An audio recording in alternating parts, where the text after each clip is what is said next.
only thing I play. I wish I played piano or drums or the didgeridoo, but I only play the ukulele, so that's what I'm gonna do. And this is a little theme song for the Happiness Anonymous Share Show. Hello, everybody. Welcome to the Happiness Anonymous Share Show. It is Monday. It is the final Monday of the Happiness Anonymous Share Show at the Edinburgh Fringe, at PBH Free Fringe. And it's taken me this long to automatically and with some kind of confidence point towards this logo and use the right hand. Hello, everybody. How are you all today? Throw into the comment section below or to the side or however you find the comment section on whatever platform you're watching. Throw into the comment section how you're doing today. Check in. Hi, Aaron. How are you doing? Good evening to you too. And welcome back to the show. Today is a wonderful, relaxed show. It is a kind of a replay for anybody who missed the podcast last night, because I'll be playing the podcast that I do. I usually, for anybody who doesn't know, I do a podcast, the Happiness Anonymous podcast, every week. I have been for the majority of this year. So high five me, as weird and lonely as high-fiving is.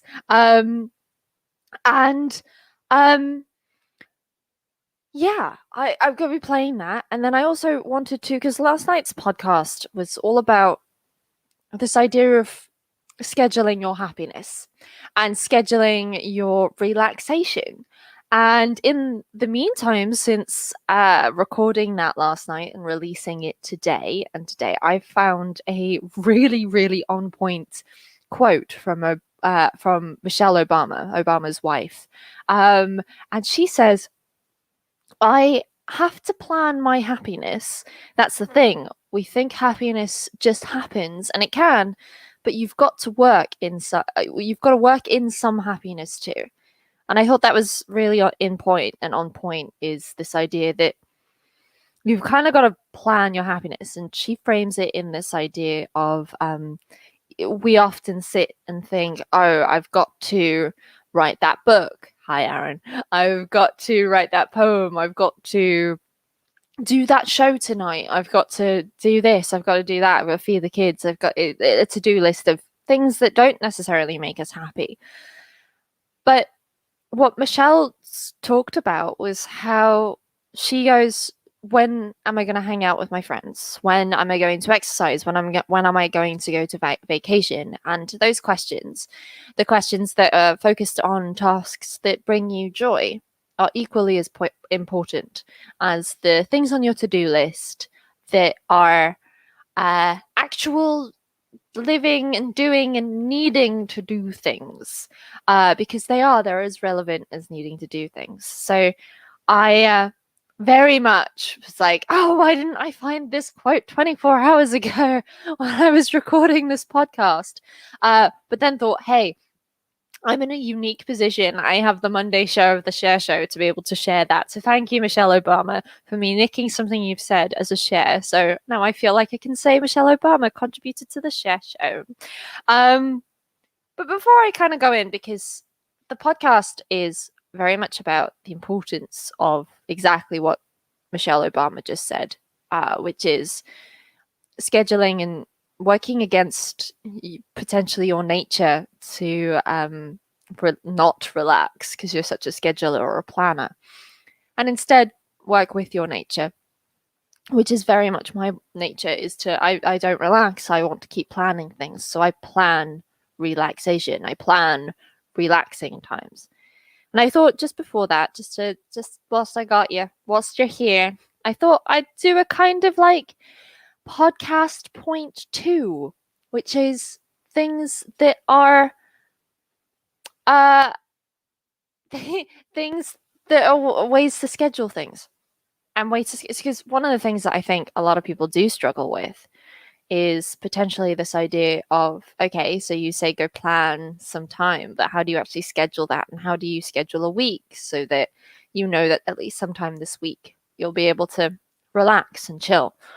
And I thought I'd just rattle off a couple of ways that I tend to schedule myself and I tend to organize myself. The first one's a really obvious one. That is a calendar. I rely heavily on a calendar. I use my phone calendar an awful lot because you can also set alarms from that. And I know that I cross-reference that calendar with everything that I do.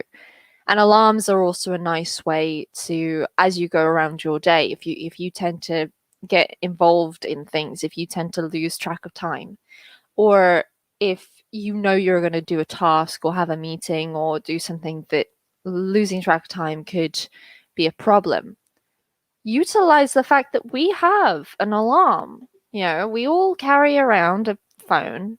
Utilize that alarm. And if you want to set an alarm for days from now, utilize that calendar. I am forever sitting there going, oh, yeah, I need to remind my friend to do this thing because they've asked me to remind them or whatever it is. And I just throw it into a calendar in my phone and add an alarm. And that's one of the most useful things that I've found with scheduling myself, including the good old to-do list. Aaron, you brought this up yesterday when we were actually recording the podcast, is the importance of a to-do list. And how that could naturally just be the way that you schedule yourself. And spreadsheets, Aaron, great, you've just said that on YouTube. Thank you. Yeah, spreadsheets are amazing. If you know how to code a spreadsheet properly, it can manage your life. Gantt charts, spreadsheets. I've been introduced to a really good template of that, where it's a dynamic spreadsheet where you put in estimated times of how long things should take, and then you just tick, I'm doing it and I'm done with it, or I'm nearly ready, and it just sort of follows you and keeps track of you. It's like being herded, but by technology, and I don't think that's a bad thing, though. It does make me a little bit anxious. But what a lot of things as well, I think I'm somebody who, as much as I like scheduling, I go against this next word, which is routine. I hate routine. Somewhere along the line, I watched some kind of spy film that was like, hey, if you have a routine, it makes you easier to kill. And that might be true.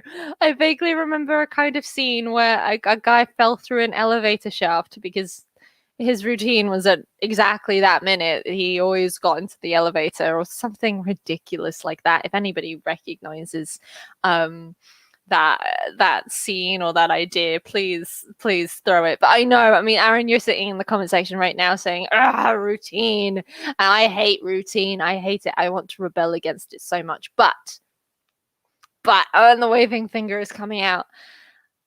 Routine can be something that is like a weapon in your toolbox. And this is what I've started to find, especially doing the share show.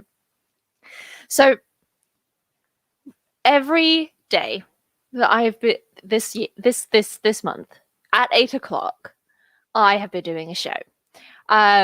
I found in the first week, lots of people were forgetting about that. And I was getting messages and I was getting phone calls and I was getting people trying to book me and things like that, which is totally fine. And I love that. It's a way of being shown that you're loved. But at the same time, it's something that I'm forever distracted. I've always got multiple projects going on. And if I'm not being pulled one way, I'm being pulled the other. And I always feel like I'm not doing anything. And sometimes I'll sit and I'll be like, okay, I'm doing this one task. And then somebody will message me and I have to respond immediately because I'm pretty sure I've got OCD about that. And then 4 hours go by and I haven't done 4 hours of work. I've maybe done 2, but it feels like I've done 5 minutes of work because I'm just distracted and pulled different ways. Now, how does routine come into that? How does it benefit us and maybe work as a weapon? I found that because I have said to everybody at 8 o'clock, I am doing a show, I will not respond. And then I followed through by doing a show at 8 o'clock. Come the second week of that, on Tuesday, where I don't have a show, people got to 8 o'clock and my other half even turned around and rescheduled dinner plans with someone that I made on Tuesday because he was like, no, but you've got a show. And it's just every day you've got a show and everything has to be done and finished and food needs to be had and everything needs to be done by 8 because you got a show. And it irritated me at the time. And then I kind of went, hold on. Is this the power of routine? If I turn around and decide every day at 8 I'm doing something, or goodness forbid, every day at like say 9, I decide I'm now turning off and I'm watching TV. Maybe 10. I don't know. It depends on how busy I am or whatever I'm doing. But if I've decided that's part of my routine and then let people know, suddenly all of those distractions, all of those things that pull you away from relaxing as well, because I know I'm somebody who doesn't prioritize relaxing, and therefore any excuse not to relax will be taken, and often to the detriment of me.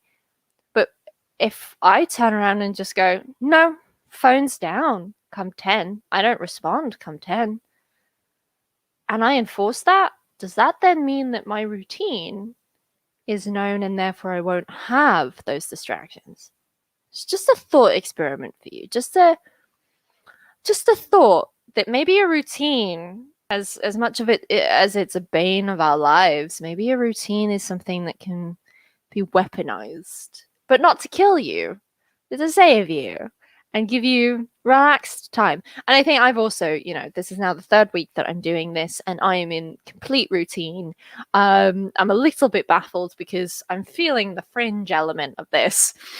But I'm in a total routine of going, it's 7:30.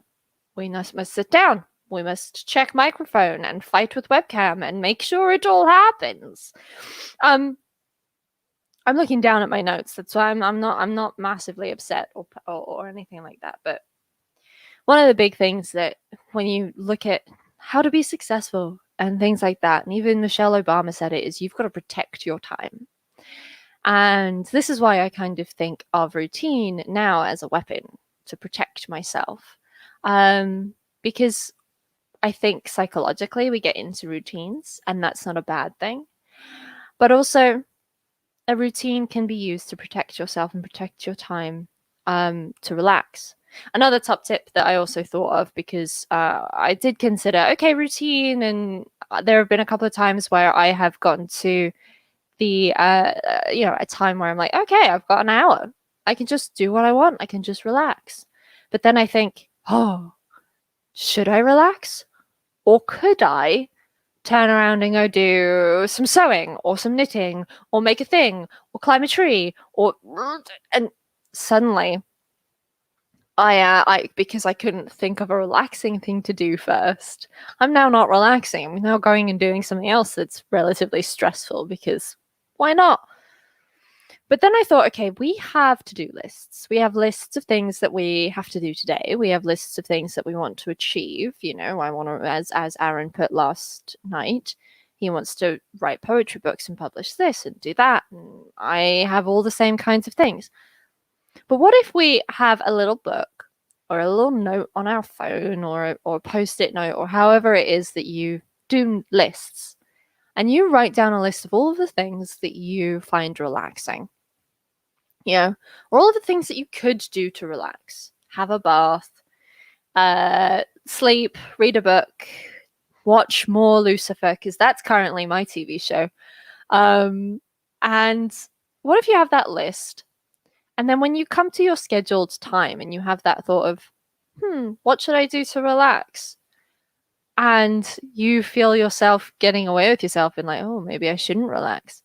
Instead of not relaxing, just refer back to that list. Instead of looking at the to-do list of the projects you want to do, the stressful things that ultimately will cause burnout if you don't balance it with the other balanced list of things to do to relax.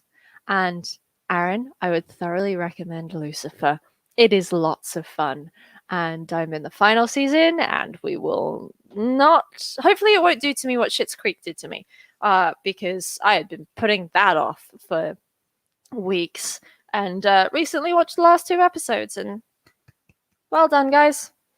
Well done. Those were emotions. But I think the whole point is if you're still struggling with scheduling, go ahead, follow your fun. Plan, try, do things, just try things, and you'll find something that works for you. And ultimately, I think it's about knowing and embracing yourself and going, okay, yeah, I'm a workaholic, fine. But how can I use that against myself for the betterment of myself? I like to-do lists. I like checking things off to-do lists. And if that means that at the beginning of the week, I write down a list that says, I must spend 2 hours in a bath. I must watch 14 episodes of Lucifer. I must read 6 pages of my book. And have these as accomplishable tasks. I'm this kind of task driven. If I have to do that in order to give myself downtime and usable downtime that I'm excited about, do it. Why not? So long as it's getting you your end result, which ultimately, as Michelle Obama says, you've got to plan your happiness. It leads to happiness. So yes. Anyway, let me pull up the actual podcast. Bear with me as I try and find where it is because everything is just closed. Brilliant.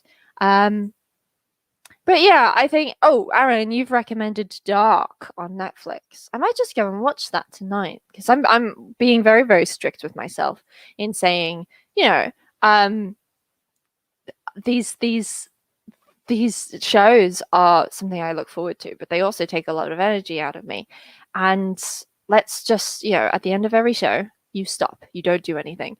I'm now getting to the point where I want to do other things, and go and use up all of this stored energy I've got. But no, discipline. Here's the podcast.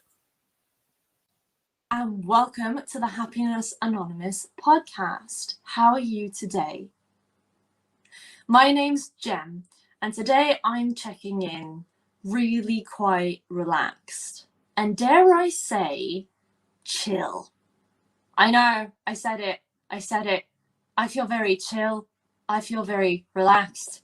And I know that the way I'm saying it right now suggests that I'm not very chill and I'm not very relaxed. I still maintain that I don't know how to be chill.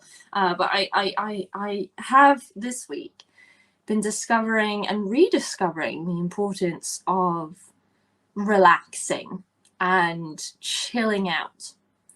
So the last 2 weeks, I have been doing an online live streamed show, the Share Show, as part of Happiness Anonymous. And it's been part of the Edinburgh Fringe as part of the PBH Free Fringe. And I've been doing that every single night, except Tuesdays, for 2 weeks. And it has given me so much joy. It has given me so much excitement. And I'm so, so grateful for it. Every single day I have known that come 8 o'clock UK time, every day, I will be doing something that I enjoy. I will be doing something that brings me and others joy. And it is something that I know every single day I'm going to be able to do and enjoy, and it kind of be for me. And that, I think, in it of itself is something that I would recommend anybody to do and to schedule. And that leads me into what I think this podcast is actually about and what this episode's about. Because I know that I'll probably entitle it something like Relax, because there's the song Relax, Don't Do It, that I absolutely adore because I'm a secret massive fan of Zoolander. But I think relax is part of it. One of the things that I have really been focusing on and actually being able to execute this week, it's something that I thought to focus on last week and never actually put into practice until this week. And that is this idea of relaxing and chilling out.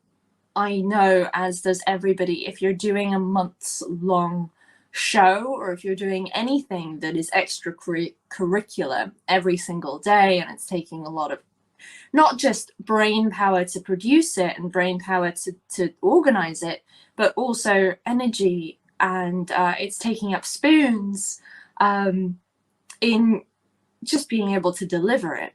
Performing is fun for me. It's rejuvenating. It's invigorating for me, but it's also exhausting in a very interesting way. And anybody who knows that situation will know, if you go through that at full blast for a month and don't take time off in any kind of way, and when you are taking time off, actually take the time off, then you're going to burn out and you're not going to be able to get to that final show. And I'm very excited about the final show for the Share Show. So at the beginning of the process, I thought, you know what, you need to relax. That's the thing that you're not very good at, you're going to have to do. And this week, I am proud to say I've managed to do that. And I wanted to talk about it. I don't want to preach to the importance of relaxing and chilling out. I think everybody gets that. But I think a lot of people might sit there and go, yes, but if I have a job to do and people to feed and activities to do and hobbies to maintain and friends to see, and I've got all of these things to do, how can I relax? Other than like on a Sunday afternoon, if that. And this is where I think we get to the actual point of this episode. And it's why I highlighted the word schedule when it was scheduling something that's fun for me. I think one of the things I want to talk about is this importance of when we are creating our to-do list, when we're creating our schedule for the day, schedule for the week.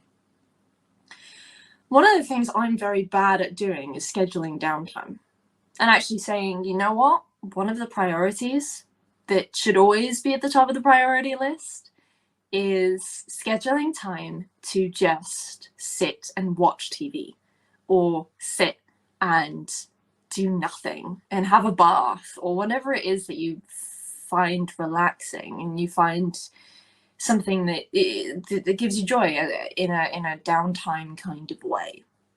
And I'm very bad at scheduling that. I always say, oh, I have the intention of doing that, and oh, I'm going to have a really relaxing weekend, and then end up baking or trying to create meringue kittens that I saw on TikTok, and I've got this and I've got that, and I want to do this and I want to do that, and then I wonder why I'm burnt out and exhausted.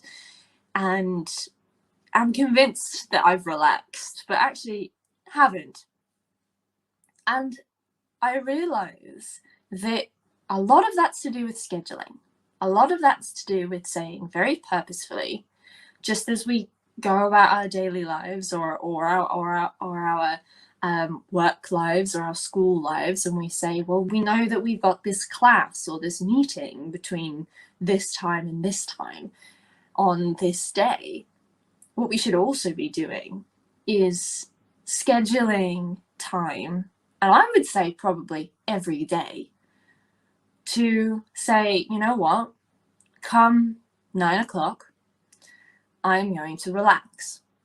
And if you are somebody who's bad at keeping to that, I would say, you know what, come 9 o'clock, I am going to sit and watch Lovecraft Country, which is what I've been doing. And I can't say that that is a relaxing TV show. It's horrific. It's Lovecraft, and it's pretty fun. I've just spent the afternoon finishing it.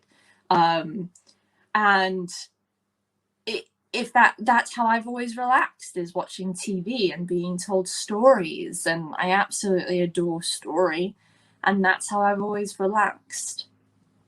But I've purposefully this week gone against that instinct that I definitely feel, and I wonder if more people feel it, where I've got lots of things on my to-do list, and that to-do list isn't necessarily things that are like, oh, I've got to make dinner, and I've got to do the washing, and then I want to write this thing, and then, it's the bigger to-do list, the life to-do list, the I want to write a TV show, the I want to sell out a fringe show, the I want to do a huge painting, whatever it may be, that's actually project kind of thing.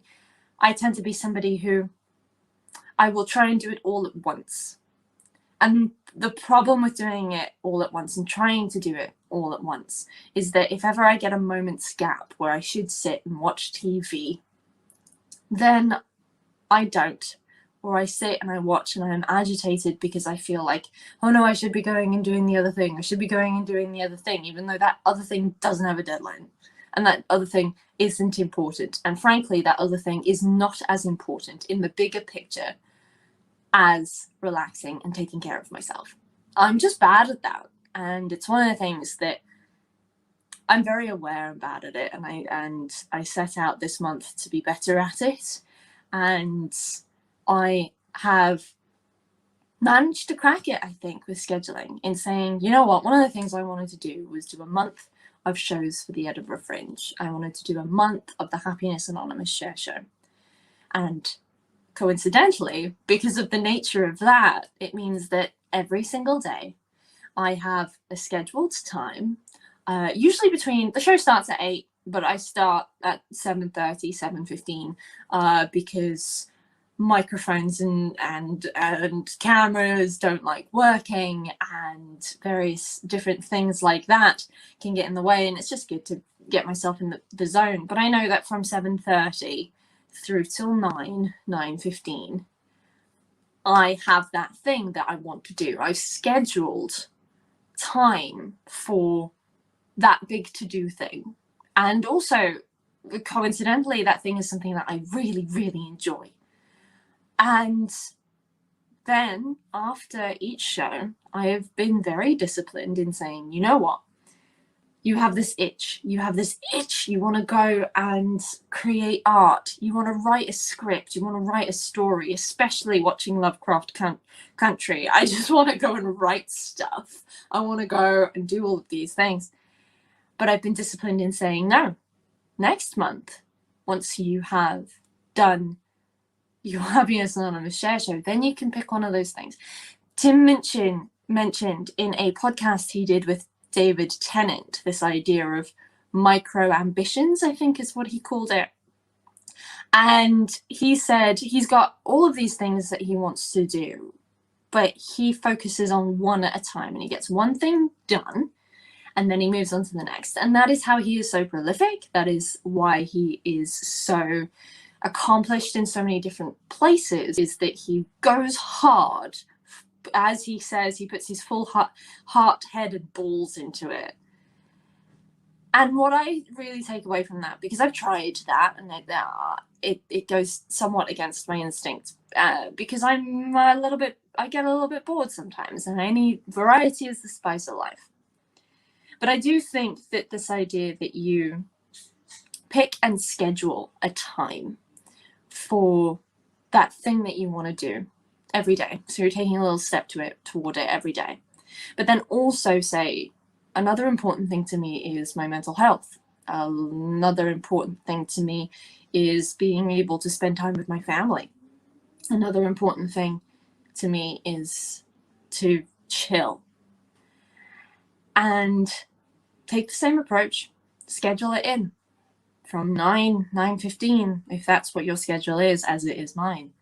I stop and I go and I sit on the sofa with my ever chill other half and watch TV and relax and spend time with him and spend time with myself and relax. And it's not every day. Sometimes, life happens. But my priority when I wake up in the morning is, have I got time to relax? Have I got time to reflect? Have I got time to satisfy that ambitious need to do something? And as somebody who's a big scheduler and likes to organize things, I'm a little ashamed to say that this idea of actually physically timetabling in good mental health practices has not occurred to me before, but it's very nice.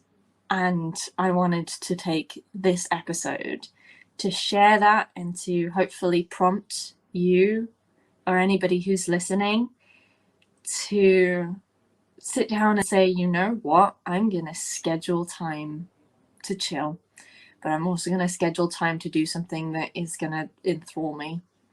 and I'm actually going to schedule time and be viciously protective of it.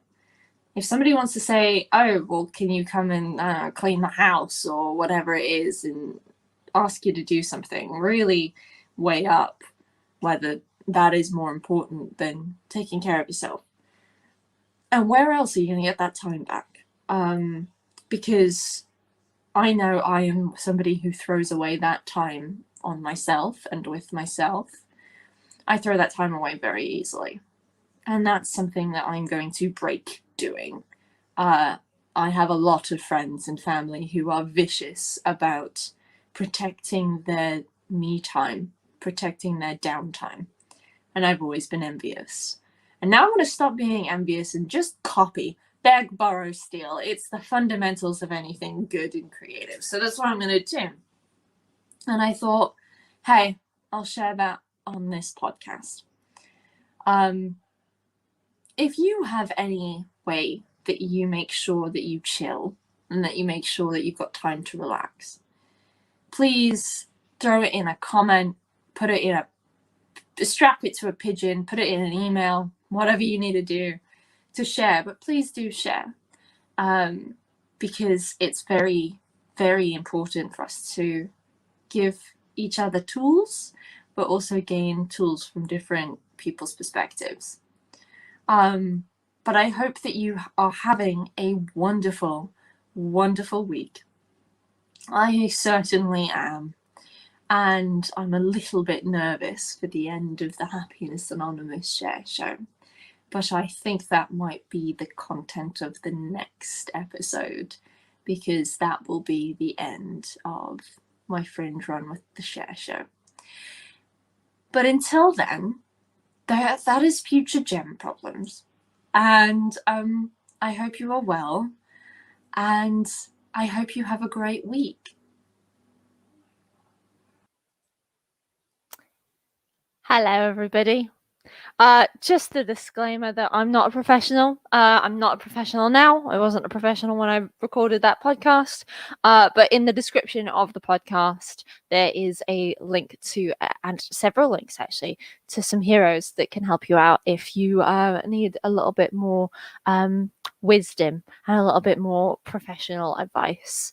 So yes, that is this week's podcast. I also realized halfway through that I asked everybody to check in and I didn't check in myself. And I think I'm just going to check in really. I'm a bit brain fried, to be honest. I'm a little bit distracted. And I think that's just because I've had a very brain tiresome day. But I think I'm going to use that as the key excuse to say, I'm just going to go watch and stare blindly at some TV and enjoy it and just enjoy some Robot Wars. Because why not? Also, if you've got any shows that you can recommend that are really good, let's start like a film recommendation club or a TV recommendation club. Because I think for a lot of people, sitting down watching a show, sitting down watching a film is relaxing.